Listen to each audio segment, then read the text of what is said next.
সম্প্রতি একটা বিষয় নিয়ে আলোচনা সমালোচনা হচ্ছে, সেটা হচ্ছে হজরত শাহজালাল আন্তর্জাতিক বিমানবন্দর চেঞ্জ করে সেই আগের নাম জিয়া আন্তর্জাতিক বিমানবন্দর করা হোক। এজন্য অনেকে মানববন্ধনও করেছে। এটা দেখেন মানববন্ধনটা। জিয়াউর রহমানের নামে এই বিমানবন্দরকে পুনঃপ্রতিষ্ঠিত করেন।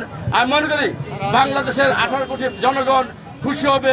অতি বিলম্বে জিয়াউর রহমানের নাম অন্তর্ভুক্ত করুন এবং সেটা বাস্তবায়ন করুন।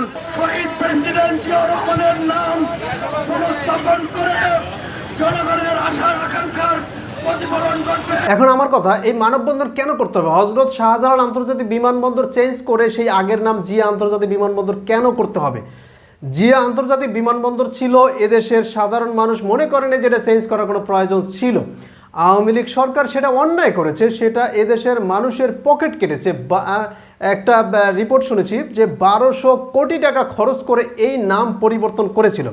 এদেশের মানুষের এত যে সমস্যা ছিল না যে জিয়া আন্তর্জাতিক বিমানবন্দর চেঞ্জ করে হজরত শাহজালাল আন্তর্জাতিক বিমানবন্দর করার জন্য 1200 কোটি টাকা খরচ করতে হবে। সেটা ছিল তাদের এক ধরনের অন্যায়। এখন এটা পরিবর্তন কেন করতে হবে? এখন আবার পরিবর্তন করে বাংলাদেশি টাকায় হয়তো বা 2000 কোটি টাকা খরচ করতে হবে। এখন কেন করতে হবে? এটা কি দরকার? হ্যাঁ, জিয়া আন্তর্জাতিক বিমানবন্দর ছিল, সেটা থাকলে কোনো সমস্যা ছিল না। এখন শাহজালাল আন্তর্জাতিক বিমানবন্দর আছে, কোনো সমস্যা নেই। এটা পরিবর্তন করার কোনো মানেই হয় না, কারণ এদেশের মানুষের পকেট কাটা একদম পছন্দ না। কারণ সাধারণ মানুষ যদি মনে করে এখন যদি এই হজরত শাহজালাল আন্তর্জাতিক বিমানবন্দরের নাম পরিবর্তন করে সেই আগের নাম জিয়া আন্তর্জাতিক বিমানবন্দর করা হয়, সেখানে 2000 কোটি টাকা খরচ করা হয়, তাহলে এদেশের মানুষ মনে করবে যে একটা হিংসাত্মক রাজনীতি।